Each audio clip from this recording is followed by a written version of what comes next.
There are a lot of recipes out there for this, but this is how I make my water. I'll be using a bottle of Z Hills for my base.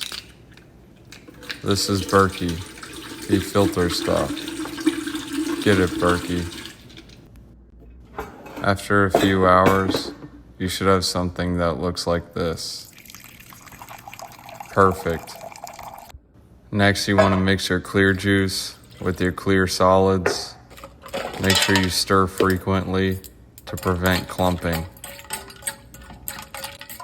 It's important you don't overcook your water, so we're going to blanch this to stop the cooking process.